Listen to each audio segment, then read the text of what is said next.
कथा आती है कि एक बार नारद जी और गरुड़ जी दोनों को अपने ऊपर अभिमान हो गया कि हमसे बड़ा कोई भक्त नहीं है।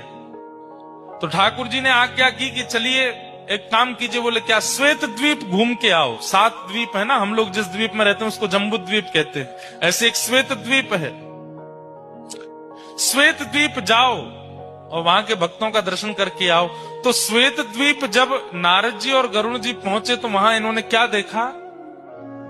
राधा वल्लभ लाल जी मंदिर में विराजमान हैं, देव आदिदेव महादेव सुंदर आरती उतार रहे हैं, घंटे घड़ियाल बजा रहे हैं।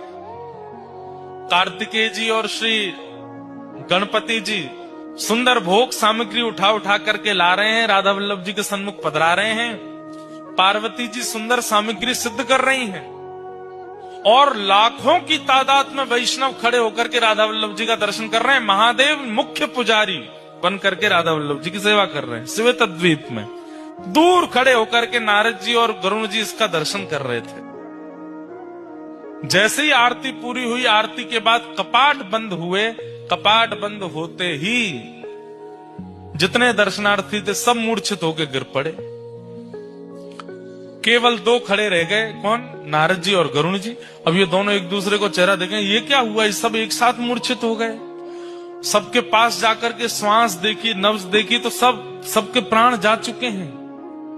तो घबरा गए नारद जी, बोले ये क्या हो गया? थोड़ी देर में शंकर जी फिर आए और फिर से जैसे ही कपाट खोले, कपाट खुलते सब पुनः जीवित होके खड़े हो गए। नारद जी ने जाके शंकर जी को प्रणाम करके कहा, भगवान ये कैसी लीला? बोले भैया किसी के प्राण अन्न में बसते हैं, किसी के धन में बसते हैं, किसी की वायु में बसते हैं, किसी के जल में बसते हैं। श्वेत द्वीप के दर्शनार्थियों के प्राण राधा वल्लभ जी में बसते हैं। जब राधा वल्लभ जी सामने होते हैं तो ये जीवित रहते हैं और जैसे ही राधा वल्लभ जी के दर्शन अनवसर होते हैं इनके प्राण निकल जाते हैं। तब नारद जी का अभिमान भंग हुआ कि मैं भक्त हूं। भैया ठाकुर जी को देखे बगैर मैं तो खूब जीवित रह लेता हूं, मैं कैसा भक्त? भक्त तो ये हैं जो ठाकुर जी को देखे बिना एक क्षण रह ही नहीं पाते।